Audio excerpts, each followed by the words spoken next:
Dear students, welcome back to my YouTube channel RT lectures. RT lectures के इस educational YouTube platform पर आपका स्वागत है।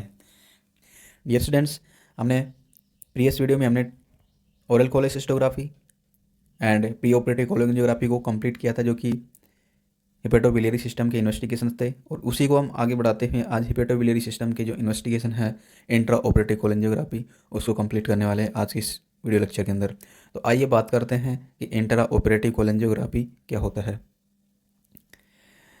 इंट्रा जिसका जो मीनिंग होता है उसका मतलब निकलता है विद इन टाइम, या उस समय के दौरान, या ड्यूरिंग, इसका मतलब एक ही निकलता है। एंड जो ऑपरेटिव होता है, ऑपरेटिव का मतलब होता है सर्जरी या फिर ऑपरेशन। तो यहाँ पे टोटल इंट्रा ऑपरेटिव का मतलब हुआ कि ऑपरेशन या सर्जरी के दौरान। तो हम कह सकते हैं यहाँ पे ऑपरेशन या सर्जरी होती है गोल ब्लैडर की। मतलब यहाँ पे जो गोल ब्लैडर को क्या होता है सर्जिकली यहाँ पे कट करके रिमूव किया जाता है गोल ब्लैडर को। तो हम कह सकते हैं कि यहाँ पे जो गोल ब्लैडर की सर्जरी के दौरान ये प्रोसीजर किया जाता है। ठीक है। कोलंजियो का मतलब होता है बाइल डक्ट्स।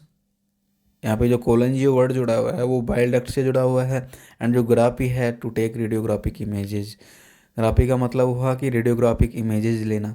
तो हम पूरे इस मीनिंग, इस पूरे वर्ड का हम मीनिंग निकाल सकते हैं कि इंट्रा ऑपरेटिव कोलंजियोग्राफी का मतलब क्या होता है। तो मतलब ये हुआ कि इस जो कोलेसिस्टेक्टोमी ऑपरेशन या सर्जरी होती है उसके दौरान हम बाइल डक्ट के ये रेडियोग्राफिक इमेज लेते हैं, और उसमें किसी प्रकार की एबनॉर्मलिटी होती है या पैथोलॉजी होती है उसको हम डिफ़ाइन करते हैं। तो आइए किस प्रकार से हम इसको डिफ़ाइन कर सकते हैं। So that the IOC is a radiographic examination that perform during the cholecystectomy in which A catheter is placed into the CVD after then contrast media is injected into the common bile duct CVD through the catheter and after then perform radiography। मतलब ये कहना चाह रहा है कि जो IOC intra operative कोलंजियोग्राफी एक प्रकार का रेडियोग्राफिक एग्जामिनेशन होता है, और उसको हम कोलेसिस्टेक्टोमी ऑपरेशन के दौरान इसको हम परफॉर्म करते हैं, जिसके अंदर हम जो कॉमन बाइल डक्ट है उसके अंदर एक कैथेटर को इंसर्ट करते हैं। उस कैथेटर को इंसर्ट करने के बाद उसको CVD तक भेजा जाता है। एंड CVD तक भेजने के बाद में उसमें क्या है, कॉन्ट्रास्ट को इंजेक्ट किया जाता है उस कैथेटर के थ्रू, और उसके बाद में उसकी हम रेडियोग्राफी लेते हैं। तो इस प्रकार से हम इसको डिफाइन कर सकते हैं। नेक्स्ट हम बात करते हैं स्टूडेंट्स इसके एनाटॉमी की, कि इसकी एनाटॉमी को हम किस प्रकार से समझ सकते हैं। As you can see in this diagram, this is the right hepatic duct and this is the left hepatic duct. ये राइट हिपैटिक डक्ट हो गई राइट साइड में, एंड लेफ्ट में है लेफ्ट हिपैटिक डक्ट हो गई। एंड ये liver का डायग्राम है। इसकी ये लेफ्ट, क्योंकि लेफ्ट ऐसे लोब में डिवाइडेड होता है, ये लेफ्ट लोब हो गई एंड ये वाली राइट लोब हो गई। और जो फिर यहाँ से ये क्या करती है, दोनों लोब में से जो इसकी जो राइट एंड जो लेफ्ट वाली हिपैटिक डक्ट होती है, यहाँ से बाइल को बहुत सारी डक्ट से क्या है कलेक्ट करके उसको कॉमन हिपैटिक डक्ट के अंदर भेजती हैं। फिर ये कॉमन हिपैटिक डक्ट आगे जाकर के किससे कंबाइन करती हैं, दोनों जुड़ जाती हैं। सिस्टिक डक्ट एंड जो कॉमन हिपैटिक डक्ट है दोनों आगे जुड़ के और कॉमन बाइल डक्ट का निर्माण करती हैं। इस प्रकार से कॉमन बाइल डक्ट फिर आगे बढ़ेगी, और आगे बढ़ के ये जो पेनक्रियाटिक डक्ट है उससे मिल करके ये कॉमन हिपैटो पेनक्रियाटिक डक्ट बना लेगी, क्योंकि खुद का नाम है इसका कॉमन बाइल डक्ट, एंड जो हिपैटिक डक्ट से मिली तो उसका नाम भी इसके अंदर जुड़ जाएगा। तो दोनों का नाम हम यहाँ पे बोलेंगे, आगे बनने वाली डक्ट को कहेंगे हम यहाँ पे हिपैटो पेनक्रियाटिक डक्ट। और जो पेनक्रियाज की डक्ट होगी उसे हम कह देंगे मेन पेनक्रियाटिक डक्ट है। ये दोनों की दोनों डक्ट आगे जाकर के ये क्या होते हैं, ड्यूडेनम के अंदर यहाँ पर इनकी ओपनिंग होती है। इस प्रकार से ड्यूडेनम के अंदर जो पेनक्रियाज होता है उसका जूस भी आता है, एंड जो यहाँ से लीवर होता है उससे सिक्रीट होने वाला बाइल होता है वो भी इसके अंदर इसके ड्यूडेनम के अंदर इनके द्वारा रिलीज किया जाता है इन डक्ट से द्वारा। तो इस प्रकार हम कह सकते हैं। आप यहाँ एक और देख सकते हैं कि जो यहाँ से जो बाइल निकलता है, यहाँ से बाइल निकलने के बाद हिपैटिक कॉमन हिपैटिक डक्ट में आता है। कॉमन हिपैटिक डक्ट से फिर ये सिस्टिक डक्ट के थ्रू इस गोल ब्लैडर में इसका संचय हो जाता है, मतलब इसका स्टोरेज यहाँ पे होता है। एंड स्टोरेज के बाद में यहाँ से जब इसकी आवश्यकता होती है, मतलब जब फैटी फूड ड्यूडेनम के अंदर आता है, तो ड्यूडेनम से क्या है एक संकेत जाता है, एक हार्मोन का रिलीज होता है, सिस्टोकाइनिन हार्मोन का। फिर वो हार्मोन क्या है, इस गोल ब्लैडर के ऊपर काम करता है, इस गोल ब्लैडर के ऊपर काम करता है, इसकी मसल्स को कॉन्ट्रैक्ट करवाता है। तो इसकी मसल्स क्या है, संकुचित होती हैं, और संकुचित होने के बाद में यहाँ से क्या है, बाइल को रिलीज करती है। तब ये बाइल जाके यहाँ आता है, और ये बाइल क्या करता है, बाइल का काम आपको पता ही है कि ये वसा को छोटे छोटे वसा गोलिकाओं में, फैट लोब्यूल्स ग्लोब्यूल्स के अंदर ये तोड़ने का काम करता है। और आप यहाँ पे एक डायग्राम देख सकते हैं हिपेटोसाइट का। ये क्या होती है, ये लीवर की स्ट्रक्चरल एंड फंक्शनल यूनिट होती है, इन्हीं के द्वारा बाइल का निर्माण किया जाता है। मतलब जो लीवर बना होता है इन्हीं कोशिकाओं से मिलकर बना होता है, और ये कोशिकाएं ही बाइल का निर्माण करती है। ठीक है स्टूडेंट्स, नेक्स्ट हम बात करेंगे इसके इंडिकेशंस की, मतलब किन किन कंडीशंस को हम इसमें पता कर सकते हैं, इस प्रोसीजर से क्या क्या देख सकते हैं इस रेडियोग्राफी से हम। एक तो क्या कर सकते हैं हम, जो स्टोन्स होते हैं उनको हम आइडेंटिफाई कर सकते हैं बाइल डक्ट के अंदर। और नेक्स्ट है to identify out, to find out structure and blockage in the CBD, cystic duct and hepatic duct. Students यहाँ पे जो स्ट्रक्चर है, स्ट्रक्चर का मीनिंग है कि कोई किसी डक्ट का कोलैप्स हो जाना, जैसे नॉर्मल डक्ट है ये, तो आगे जा कर के जैसे वो इसका जो सकरा हो जाना या नैरो हो जाना, तो उसको अपन बोलते हैं स्ट्रक्चर। जैसा कि मैंने प्रीवियस वीडियोस में भी हम आपको बताया है कि स्ट्रक्चर क्या होता है। स्ट्रक्चर एक मसल्स के डिस्फंक्शन के कारण वो मसल्स क्या है, कोलैप्स हो जाती है। कोलैप्स होने से भी जो वो है ना, एक तरह से पिचक जाती है, पिचकने के कारण उसका जो मार्ग है वो भी सकरा हो जाएगा, नैरो हो जाएगा, तो उसे अपन कहते हैं स्ट्रक्चर। या फिर ब्लॉकेज, ब्लॉकेज वो किसके भी कारण हो सकता है, या तो इसके अंदर ट्यूमर हो जाए सीबीडी के अंदर, या फिर हो सकता है किसी स्टोन फंस जाए, आगे भी कोई स्टोन भी तो, पथरी भी तो आके यहाँ पे फंस सकती है ना, तो उस कंडीशन में भी हो सकता है। तो ये किन किन में हो सकता है, सिस्टिक डक्ट में भी हो सकता है जो गोल ब्लैडर की डक्ट है, हिपेटिक डक्ट में भी हो सकता है, कॉमन हिपेटिक डक्ट के अंदर। ठीक है, और जो सीबीडी है उसके अंदर भी हो सकता है, कॉमन बाइल डक्ट के अंदर भी। तो इस प्रकार हम कह सकते हैं कि स्ट्रक्चर एंड ब्लॉकेज को भी इसमें पता कर सकते हैं। एंड नेक्स्ट है we can see clearly biliary anatomy during surgery. मतलब सर्जरी के दौरान हम जो कॉमन बाइल डक्ट है उसकी जो एनाटोमी है उसको भी हम क्लियरली इसके अंदर देख सकते हैं सर्जरी के दौरान ही। स्टूडेंट्स इसके बाद में नेक्स्ट पॉइंट आता है इसका, prevent bile duct injury during surgery. मतलब सर्जरी करते हैं हम तो उस दौरान किसी प्रकार का कट वगैरह नहीं लग जाए सर्जिकल इंस्ट्रूमेंट से, तो उस दौरान ये चेक भी करते हैं हम कि किसी प्रकार का कट उट तो नहीं लगा है, डैमेज तो नहीं हो गई है कॉमन बाइल डक्ट या अदर डक्ट। तो उससे बचने के लिए भी हम क्या करते हैं, इंजरी से बचने के लिए भी हम इस प्रोसीजर को देखते हैं करके, किसी प्रकार का कट वगैरह तो नहीं लगा डक्ट्स के अंदर। नेक्स्ट है फाइंड आउट जॉन्डिस। जॉन्डिस क्या होता है, फीलिया होता है। तो इसमें हम क्या है, और जो ऑब्स्ट्रक्टिव जॉन्डिस होता है उसको भी हम फाइंड आउट कर सकते हैं, पता कर सकते हैं। नेक्स्ट है to find out pancreatitis. Pancreatitis का मतलब है स्टूडेंट जितने भी वर्ड्स होते हैं जिनके पीछे आइटिस लगा होता है उन्हें हम इन्फ्लामेशन से इंडिकेट करते हैं। मतलब उसके अंदर क्या है, स्वेलिंग या फिर इन्फ्लेमेशन है। इन्फ्लामेशन एक प्रकार के स्वेलिंग या सूजन को हम बताते हैं कि उसमें किसी प्रकार के इन्फेक्शन के कारण या किसी अदर कंडीशंस के कारण क्या हो गया, उनके अंदर इन्फ्लामेशन हो गया, और इन्फ्लामेशन से उसका जो साइज़ है वो बढ़ गया, उसके अंदर स्वेलिंग आ गई। तो इस प्रकार से हम पेनक्रेटाइटिस होता है उसको भी हम यहाँ पे पता कर सकते हैं। नेक्स्ट है to see any dilatation in the cystic and CBD. Cystic duct या फिर सीबीडी डक्ट होती है उसके अंदर किसी प्रकार का डायलेशन है। मैंने कहा एक तो नैरो हो जाना डक्ट का, बिल्कुल है ना, और डायलेशन क्या है, फैल जाना। ये सिकुड़ गई और ये क्या है, आगे से ऐसे फैल जाती है। तो उस डायलेशन को भी हम यहाँ पे सिस्टिक डक्ट या सीबीडी या हिपेटिक डक्ट किसी में भी हो तो उसको हम पता कर सकते हैं।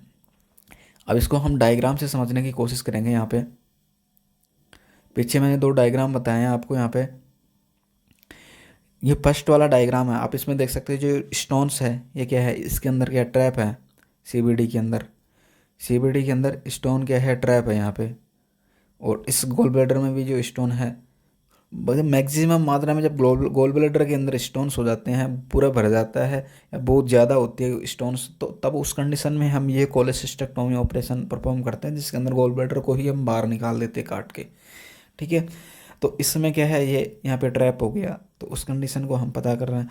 एक यहाँ पे आप देख रहे हैं कि इसके अंदर जो स्ट्रक्चर वाली प्रॉब्लम है, ये यहाँ पे क्या पिछकी हुई है, ये कौन सी डक्ट है, ये कॉमन हिपैटिक डक्ट है। तो कॉमन हिपैटिक डक्ट के अंदर क्या है, स्ट्रक्चर है। ठीक है, नेक्स्ट हम बात करते हैं स्ट्रक्चर की इसके। तो जैसे इसमें सिस्टिक डक्ट के अंदर भी यहाँ पे स्ट्रक्चर देख सकते हैं यहाँ पे। एंड जो नेक्स्ट वाले डायग्राम है उनमें आप देखिए कि जो जॉन्डिस होता है, जॉन्डिस में क्या होते हैं, अपने नाखून से और जो आंखें हैं वो पीली हो जाती हैं। तो उसको भी आप यहाँ देख सकते हैं, इस प्रकार से आंखें पीली हो जाती है इसमें। नेक्स्ट है इसके अंदर जैसे सीबीडी, ये इसमें स्टोन्स बता रहा है यहाँ पे पेनक्रेटिक डक्ट के अंदर, मतलब पेनक्रेटिक डक्ट के अंदर अभी स्टोन्स हो सकते हैं। तो ये वो कंडीशन यहाँ पे दिखा रहा है। नेक्स्ट आप देख सकते हैं इसके अंदर जो डायलेशन सिस्टिक डक्ट है उसको आप यहाँ देख सकते हैं कि जब कोई भी डक्ट डायलेट होती है तो यहाँ पे दोनों डक्ट डायलेट है, एक तो सीबीडी एंड एक जो सिस्टिक डक्ट है, दोनों की दोनों डक्ट के अंदर क्या है, डायलेशन है, मतलब फूल रही है। आप देख सकते हैं कि जो नॉर्मल डक्ट होती है यहाँ पे नॉर्मल डक्ट है, एंड यहाँ पे ये क्या है, फूली हुई डक्ट है, स्वेलिंग है इसके अंदर। तो मतलब ये एक तरह से डायलेट हो गई। डायलेट का मतलब होता है फैल जाना, तो इस प्रकार से ये डायलेशन हो जाता है इनके अंदर। स्टूडेंट्स हम नेक्स्ट बात करते हैं इसके कॉन्ट्राइंडिकेशंस की। कॉन्ट्राइंडिकेशंस का मतलब होता है कि ये प्रोसीजर हम कब कब नहीं कर सकते हैं, मतलब किन किन किन कंडीशंस में अंदर इस प्रोसीजर को हम बचते हैं करने से, कि इन कंडीशंस के अंदर हम इन प्रोसीजर को नहीं कर सकते। फर्स्ट है एलर्जी टू कॉन्ट्रास्ट मीडिया, या इसको हम कह सकते हैं कि कॉन्ट्रास्ट से हाइपर सेंसिटिविटी हो। ठीक है, कॉन्ट्रास्ट मीडिया से एलर्जी हाइपर सेंसिटिविटी में क्या होता है कि पेशेंट के क्या है, खुजली चलने लग जाती है बहुत ज़्यादा स्किन पे, और जो पेशेंट की स्किन है उसके अंदर रेडनेस बन जाती है, चकत्ते हो जाते हैं लाल लाल। तो उसको अपन क्या कह सकते हैं कि वो उस कॉन्ट्रास्ट मीडिया के कारण बहुत ज़्यादा हाइपर सेंसिटिविटी हो गई है। प्रेगनेंसी की कंडीशन ऑफ स्टूडेंट्स, तो यहाँ पर प्रेगनेंसी की कंडीशन में इसे नहीं कर सकते हैं, क्योंकि प्रेगनेंसी में क्या है, पेशेंट जो माता होती है एंड जो शिशु होता है, जो दोनों को भी रेडिएशन डोज लगने की संभावना होती है। तो उसके जो अपरूपताएँ पैदा हो सकती है शिशु के अंदर जब जन्मता है तब, तो इस कंडीशन में भी अभी इसको परफॉर्म नहीं कर सकते। Recent barium study, recent barium हाल ही के अंदर उसकी जो स्मॉल इंटेस्टाइन लार्ज इंटेस्टाइन है उनका जो जांच होती है एक प्रकार की, बैरियम इनेमा वगैरह, बैरियम स्वेलो, बैरियम मील फॉलो थ्रू, तो ऐसे जो एग्जामिनेशन हुए हैं अभी फ़िलहाल के अंदर, मतलब 5-7 दिन के अंदर ही, तो उस कंडीशन में भी हम इसको परफॉर्म नहीं कर सकते हैं। स्टूडेंट्स नेक्स्ट बात करते हैं हम इसके कॉन्ट्रास्ट मीडिया की। तो यहाँ पर जो कॉन्ट्रास्ट मीडिया यूज़ किया जाता है वो हम एलोसियम लो ओस्मोलर कॉन्ट्रास्ट मीडिया भी यूज़ कर सकते हैं and high osmolar contrast media का भी यूज़ कर सकते हैं। स्टूडेंट्स लो ओस्मोलर कॉन्ट्रास्ट मीडिया किसके कंपैरिजन में कहा गया है इनको, जो अपना ब्लड है उसकी जो ओस्मोलरिटी है उसके कंपैरिजन में इनको लो ओस्मोलर एंड हाई ओस्मोलर कहा गया है। अगर ब्लड की तुलना में इनकी ओस्मोलरिटी कॉन्ट्रास्ट मीडिया की कम है तो उसको लो कहेंगे, अगर ब्लड की तुलना में इनकी ओस्मोलरिटी ज़्यादा है तो उनको हम कहेंगे high osmolar contrast media. But जो आजकल यूज करते हैं हम वो लो ओस्मोलर कॉन्ट्रास्ट मीडिया का ही यूज़ करते हैं, क्योंकि इनके साइड इफ़ेक्ट क्या है, बहुत कम देखने को हमें मिलते हैं। तो यहाँ पर आप दोनों को ही एग्जांपल देख सकते हैं। HOCM लो हाई ओस्मोलर कॉन्ट्रास्ट मीडिया वो है यूरोग्राफिन 60%, एंड जो लो ओस्मोलर कॉन्ट्रास्ट मीडिया है वो है आयोक्सोल या फिर ओमनियोपेक, ये दोनों यूज कर सकते हैं इसके अंदर। बट जो लेस साइड इफेक्ट कौन सा देता है, लो ओस्मोलर, दैट मीन यूज करेंगे हम आयोक्सेल या फिर ओमनियोपेक कॉन्ट्रास्ट मीडिया का। डोज की बात करें स्टूडेंट्स, यहाँ पर हम आगे इसकी डोज लेंगे 20 ml डोज। 20 ml डोज में हमारा काम हो जाएगा, मतलब हम क्लियरली बिलियरी ट्रैक्ट की एनाटॉमी को देख सकते हैं। तो इस प्रकार से होते हैं, यूरोग्राफिन इस फॉर्म में आता है एंड जो हाइक्सोल कॉन्ट्रास्ट मीडिया होता है उसकी बोतल इस फॉर्म में आती है। नेक्स्ट हम बात करते हैं स्टूडेंट्स इसके इक्विपमेंट्स की, मतलब कौन कौन से इक्विपमेंट्स हमें इस प्रोसीजर के दौरान रिक्वायरमेंट होती है। एक तो चाहिए कि हमें fluoroscopy unit with IITV system के साथ में, इमेज इंटेंसिफायर TV सिस्टम के साथ में, एंड रेडियोग्राफिक कैसेट चाहिएंगी, स्पॉट फिल्म डिवाइस चाहिएंगी। स्टूडेंट्स यहाँ पे जो स्पॉट फिल्म डिवाइस होती है वो एक प्रकार की ऐसी डिवाइस होती है जिसके अंदर हम कैसेट को पैलेस करते हैं, जिस दौरान हम रेडियोग्राफी करते हैं तो उस दौरान इसके अंदर हम कैसेट को रखते हैं और उसके बाद हम क्या करते हैं, इसके रेडियोग्राफिक इमेज लेते हैं। तो ये कैसेट को रखने के काम आती हैं, एक तरह से कैसेट को पैलेस करने में ये काम आती है डिवाइस। नेक्स्ट है कॉन्ट्रास्ट मीडिया। कैनुला चाहिएगा, कैथेटर चाहिएगा, हमें बीटाडीन चाहिएगी। बीटाडीन क्या है, एक एंटीसेप्टिक सॉल्यूशन है। एंड सिरिंज चाहिएगी हमें, जो कि 50 ml या फिर 20 ml की सिरिंज यूज कर सकते हैं इसके अंदर, जो कि कॉन्ट्रास्ट मीडिया अपन क्या कितना ले रहे हैं इसमें 20 ml ले रहे हैं। जनरल अनेस्थीसिया चाहिएगा पेशेंट को अनेस्थेटाइज करने के लिए, यानी कि बेहोश करने के लिए। लाइडोप्रीन चाहिएगी प्रोटेक्शन के लिए, एंड ग्लव्स चाहिएंगे, ठीक है ना।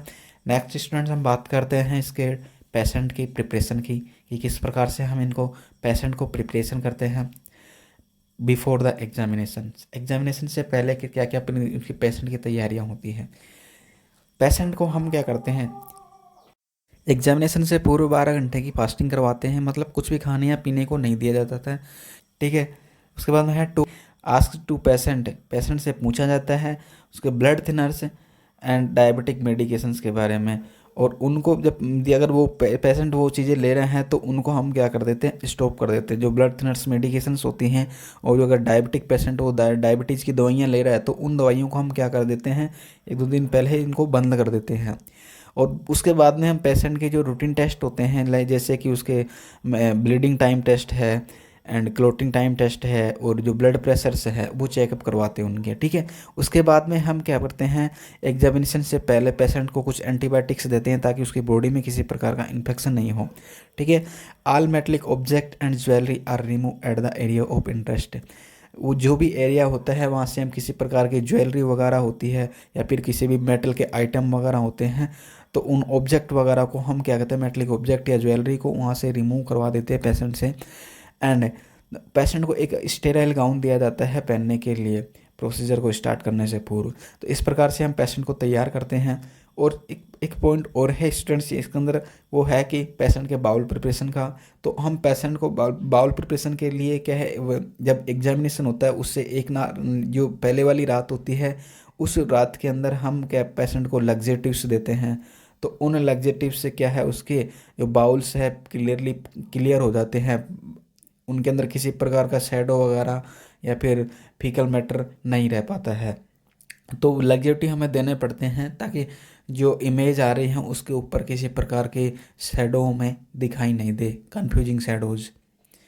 स्टूडेंट्स हम नेक्स्ट बात करते हैं इसके प्रोसीजर की, मतलब इसके प्रोसीजर को किस प्रकार से हम आगे बढ़ाते हैं।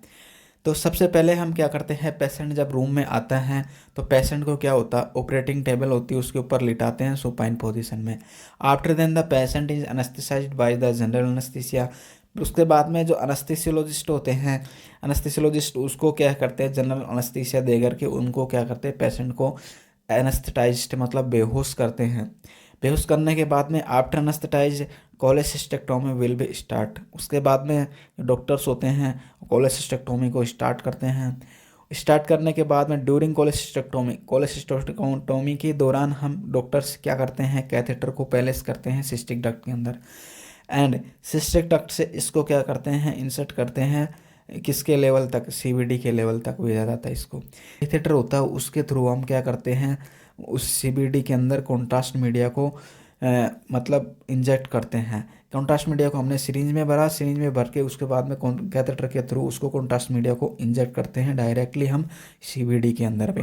फिर नेक्स्ट हम क्या करते हैं कि जो कॉन्ट्रास्ट इंजेक्शन है उसके बाद में सीबीडी के अंदर, उसके बाद में हम क्या करते हैं, उसके एक्सरे फिल्म्स लेते हैं, will be taken out instantly, मतलब तुरंत लेते हैं। जब हमने क्या है कॉन्ट्रास्ट को कैथेटर के थ्रू इंजेक्ट किया है उसके तुरंत बाद में हम क्या करते हैं, इसकी फिल्मिंग स्टार्ट कर देते हैं। तो जो फिल्म लेना होता है, जैसे ही हम डॉक्टर के गाइडेंस में काम करना पड़ता है रेडियोग्राफर को, जो जब डॉक्टर कहता है तो उसके दौरान हमें क्या है, इनकी फिल्म लेनी होती है। आफ्टर जस्ट हमें ध्यान रखना पड़ता है कि अब क्या है कॉन्ट्रास्ट का इंजेक्शन कर दिया है, तो उसके जस्ट बाद में हमें क्या है, डॉक्टर के कहते ही हमें एक तो एपी पोजीशन में फिल्म लेनी होती है, एक होता है लेफ्ट एंटीरियर ओब्लिक पोजीशन में, एंड एक राइट एंटीरियर ओब्लिक पोजीशन में हमें फिल्म लेनी होती है। And extra filming are taken out according to the surgeon. फिर उसके बाद में जो एक्स्ट्रा फिल्म ली जाती है, अगर सर्जन हमें किसी प्रकार की एक्स्ट्रा फिल्म के लिए कहता है तो एक्स्ट्रा फिल्म उसके अकॉर्डिंग हम टेकन आउट करते हैं। After then the surgeon diagnose any abnormality. उसके बाद में जो इमेज इंटेंसिफायर टीवी सिस्टम होता है उसके अंदर जो भी अबनॉर्मलिटीज होती है उसके अंदर दिख जाती है। उसको देख के फिर सर्जन क्या है, जो भी किसी प्रकार की अबनॉर्मलिटीज होती हैं उनको वो क्या कर देता है, जांच कर लेता है या डायग्नोस कर लेता है। If any type of stone structure obstruction is detected in the X ray by the surgeon then it will be treated by the surgeon during the surgery. मतलब उस दौरान उस रेडियोग्राफी करने के बाद में उस रेडियोग्राफ में जो इमेज इंटेंसिफायर टीवी सिस्टम के ऊपर दिख रहा है, अगर उसमें किसी प्रकार की अबनॉर्मलिटीज है जैसे कि स्टोन है, स्ट्रक्चर है या ऑब्स्ट्रक्शन है, ये सर्जन को दिखाई देता है एक्सरे के अंदर, तो सर्जन उस ऑपरेशन के दौरान ही उनको ट्रीट कर देता है जो भी कंडीशन होती है। तो इस प्रकार से हमें उसको क्या है, आसानी होती है उनके अंदर। नेक्स्ट हम स्टूडेंट्स बात करते हैं इसके पॉसिबल कॉम्प्लिकेशंस की। मतलब ऐसे कौन कौन से कॉम्प्लिकेशंस हो सकते हैं इस प्रोसीजर के दौरान या फिर इस प्रोसीजर के बाद में। ठीक है, तो इस प्रोसीजर को करते हैं उस वक्त एक तो क्या है, अपनी जो डक्ट्स होते हैं बाइल की वो डैमेज हो सकते हैं, जिसके अंदर सिस्टिक डक्ट भी डैमेज हो सकती हैं एंड हिपेटिक डक्ट भी डैमेज हो सकते हैं एंड जो सीबीडी कॉमन बाइल डक्ट है वो भी इसके अंदर डैमेज हो सकती है। तो कोई भी डक्ट डैमेज हो सकती है, ये कॉम्प्लिकेशंस है, कठिनाई है। एंड पेनक्रियाटाइटिस, इसके दौरान जो पेनक्रियाज है उसके अंदर भी इन्फ्लेमेशन हो सकता है। ठीक है, इंटरनल ब्लीडिंग में अकर्स, इंटरनल ब्लीडिंग हो सकती है पेशेंट को, क्योंकि अगर लेसरेशन किसी प्रकार का लेसरेशन यानी कि कट लग सकता है कोई भी ब्लड वेसल्स के ऊपर, मैक्सिमम बड़ा कोई बड़ा कट लग जाए इंस्ट्रूमेंट्स के थ्रू, या तो उसके दौरान क्या होता है कि बहुत ज़्यादा ब्लीडिंग हो जाए उसके अंदर पेशेंट के अंदर बाद में, तो उस ब्लीडिंग से वहाँ पे क्लॉट बन सकता है। इन्फेक्शन में अकर्स, मतलब इन्फेक्शन भी कोज कर सकता है पेशेंट के अंदर। तो इस प्रकार की ऐसी बहुत सारी कॉम्प्लिकेशंस हो सकते हैं इस प्रोसीजर के दौरान। ठीक है, नेक्स्ट हम बात कर सकते हैं इसके आफ्टर केयरिंग की। तो मतलब प्रोसीजर को प्रोसीड करने के बाद जब पेशेंट को पूरी तरह ऑपरेशन हो जाता है तो उसके बाद में हम क्या उसकी केयरिंग करते हैं उसके बारे में है ये। ठीक है, तो आफ्टर केयर में क्या है, after examination patient is monitored by the physician in the recovery room. मतलब रिकवरी रूम में एक फिजिशियन होता है और वो फिजिशियन देखता है उसकी जो कंडीशन है, उनको जो भी मेडिकल जो किसी प्रकार की कंडीशंस होते हैं उनको चेकअप करता रहता है, जैसे कि ब्लड प्रेशर वगैरह है और उसकी पल्स रेट वगैरह है, तो उनको वो चेक करता रहता है। Patients antibiotics are started, and उसके बाद में जो पेशेंट की एंटीबायोटिक भी स्टार्ट कर दी जाती हैं, बिकॉज अगर किसी प्रकार का इन्फेक्शन भी कोज हो सकता है तो उस दौरान क्या है वो इन्फेक्शन ख़त्म किया जा सकता है एंटीबायोटिक्स के द्वारा। The patient is avoid to eat oily foods for 15 to 30 days. मतलब पेशेंट को उस ऑयल किसी प्रकार के जो ऑयली फूड्स है उनको 15 से 30 दिन के लिए उनको स्टॉप कर दिए जाते हैं। तो इस प्रकार स्टूडेंट्स आज का ये वीडियो लेक्चर होता है यहीं पर complete. So thank you so much all of you for completely watching my video lecture at RT Lectures. If you like my content, then like the video lecture and like my YouTube channel and subscribe my YouTube channel and also press the bell icon for all next video lectures notification. Thank you so much.